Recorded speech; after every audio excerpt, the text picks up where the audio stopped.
Malayali from India എന്ന് പറഞ്ഞിട്ടുള്ള ഒരു പടം റിലീസായത് മാത്രമല്ല ഇപ്പൊ ഈ റിവ്യൂകളുടെ ചേട്ടന്മാരൊക്കെ അത്യാവശ്യം നല്ല റിവ്യൂ ഇട്ടിട്ടാണ്. അതായത് ഒരു എബോ ആവറേജ് മൂവി എന്നുള്ള ഒരു റിവ്യൂ ആണ് എല്ലാ റിവ്യൂ പറയുന്ന ചേട്ടന്മാരും കൊടുത്തിരിക്കുന്നത്. പക്ഷെ ഇന്നലെ ഞാൻ വീണയുടെ ഒരു ചാനലിൽ നിവിൻ പോളിയും അതുപോലെ തന്നെ ഡിജോ, ലിസ്റ്റ് സ്റ്റീഫനൊക്കെ ഒരുമിച്ചിരിക്കുന്ന ഒരു ഇന്റർവ്യൂ കണ്ടു. അതെനിക്ക് കണ്ടപ്പോൾ എനിക്ക് ഭയങ്കരമായിട്ട് ദേഷ്യം വന്നു കേട്ടോ. എന്ന് വെച്ചാൽ അതിന്റെ കോൺസെപ്റ്റ് തന്നെ അവർ പറയുന്നത് എന്താണെന്ന് വെച്ചാൽ നെഗറ്റീവ് കമന്റ്സ്, അതായത് നെഗറ്റീവായിട്ട് തന്നെ മൂവിയുടെ പ്രൊമോഷൻ ചെയ്യാൻ വന്നിരിക്കുന്നത് തന്നെ.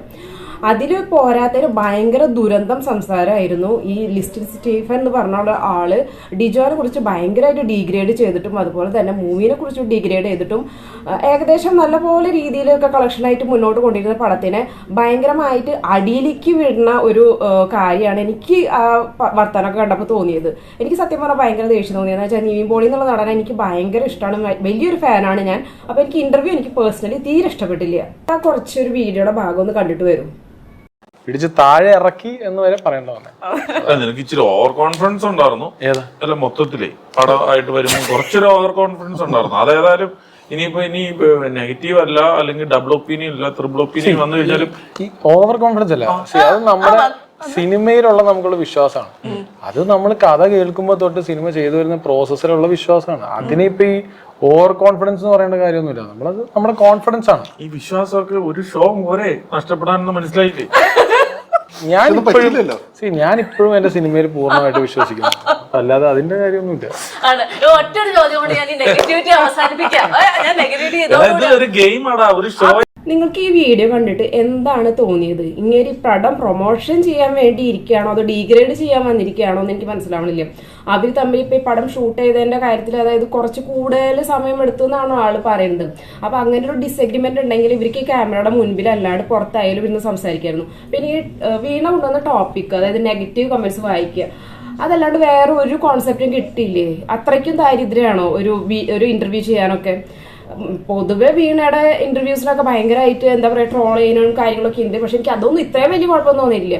വന്നിരുന്ന് വായിക്കുന്നത് നെഗറ്റീവ് കമന്റ്സ്, ഇതൊക്കെയാണോ ഇന്റർവ്യൂവിന് വേണ്ടിയിട്ടുള്ള ഒരു എന്താ പറയുക ഒരു കോൺസെപ്റ്റ്? പിന്നെ ഞാൻ ഇവരുടെ മൂന്നാളിലെയും കൂടിയുള്ള കുറെ ഇന്റർവ്യൂസ് വേറെ നോക്കി. പക്ഷെ എല്ലാത്തിലും ലിസ്റ്റിൻ പറഞ്ഞിട്ട് ഡിജോൻ അങ്ങോട്ട് പറഞ്ഞുകൊണ്ടേയിരിക്കുകയാണ്. ഇപ്പൊ അയാൾക്ക് വേറൊരു മൂവി കിട്ടുമോ എന്നുള്ള പോലും കാര്യം സംശയമാണ്. അത്രയ്ക്കധികം ഡീഗ്രേഡ് ആണ്. പിന്നെ ആള് പറയുന്നുണ്ട് ഇനി അടുത്തൊരു മൂവിയും കൂടി ഞാൻ ഇങ്ങനെ കൂടെ ചെയ്യാനാണ് പ്ലാൻ ചെയ്തിരിക്കുന്നത്. പക്ഷെ ഇങ്ങനെ ചെയ്ത് ഫ്ലോപ്പ് ആവുകയാണെങ്കിൽ ചിലപ്പോൾ ലിസ്റ്റിന് ആ പ്ലാനും ഉപേക്ഷിക്കുന്നതാണ് എനിക്ക് തോന്നുന്നത്.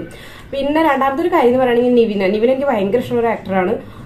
അതിപ്പോ നമ്മുടെ വർഷങ്ങൾക്ക് ശേഷത്തിൽ ഈ ബോഡി ഷേമിന്റെ കാര്യമൊക്കെ പറഞ്ഞിട്ട് അതൊരു പോസിറ്റീവായിട്ടാണ് ആ പടം ഇറങ്ങിയപ്പോൾ ആൾക്കാരിങ്ങനെ പറയുന്നത്. അതായത് ബോഡി കൂടുതലാണെങ്കിലും നന്നായി അഭിനയിച്ചാല് നമ്മൾ ഫാൻസ് കൂടെ ഉണ്ടാവും എന്നാണ് പറയുന്നത്. പക്ഷെ അതൊരു എന്താ പറയാ മുതൽക്കൂട്ടായിട്ടൊന്നും എടുക്കരുത്. ആൾക്കാർ ആ പടത്തില് അങ്ങനെ ഒരു ഡയലോഗൊക്കെയുള്ള കാരണം ഇഷ്ടപ്പെട്ടു.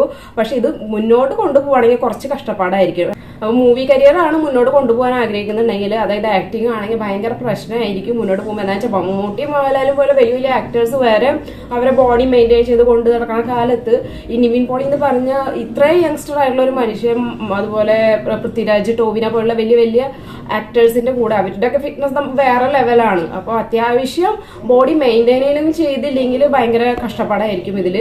അതുകൊണ്ട് വർഷങ്ങൾക്ക് ശേഷം ഹിറ്റായെന്നും പറഞ്ഞിട്ട് ആ ട്രാക്കിൽ കൂടെ തന്നെ പോണ്ട. അത് പറയാൻ കാരണം എന്താ വെച്ചാൽ ആ ഇന്റർവ്യൂവിൽ നിവിൻ പോളിയുടെ ബോഡി ഷേമിങ്ങിനെ കുറിച്ച് കുറച്ച് ക്വസ്റ്റ്യൻസ് വന്നിട്ടുണ്ടായിരുന്നു. അതുകൊണ്ടാണ്. എന്തായാലും ഇതിപ്പോ ഒരു ദുരന്തം ഇന്റർവ്യൂ ആയിട്ടുണ്ട്. പിന്നെ മറ്റുള്ള ചില ഇന്റർവ്യൂവിലും ഇതുപോലത്തെ ക്വസ്റ്റ്യൻസ് ഒക്കെയാണ്. അതായത് ലിസ്റ്റിൻ ഡിജോനായിട്ട് ഡീഗ്രേഡ് ചെയ്യലും അതുപോലെ തന്നെ പടത്തിനെ കുറിച്ച് നെഗറ്റീവ് പറയുന്ന കാര്യങ്ങളൊക്കെയാണ് വന്നിരിക്കുന്നത്. റിവ്യൂ പറയുന്ന ചേട്ടന്മാര് നെഗറ്റീവ് പറഞ്ഞില്ലെങ്കിലും ഇവരായിട്ട് നെഗറ്റീവ് പറഞ്ഞ് എന്തായാലും നല്ല കൊളാക്കി വെച്ചിട്ടുണ്ട്. പടം ഹിറ്റായ അല്ലെങ്കിൽ കളക്ഷൻ കിട്ടുകയാണെങ്കിൽ പ്രൊഡ്യൂസറുടെ ഭാഗ്യം, അല്ലെങ്കിൽ അത് കിട്ടിയില്ലെങ്കിൽ തന്നെ പ്രൊഡ്യൂസറായിട്ട് തന്നെ വരുത്തി വെച്ചതാണ് എന്നാണ് എനിക്ക് പറയാനുള്ളത്.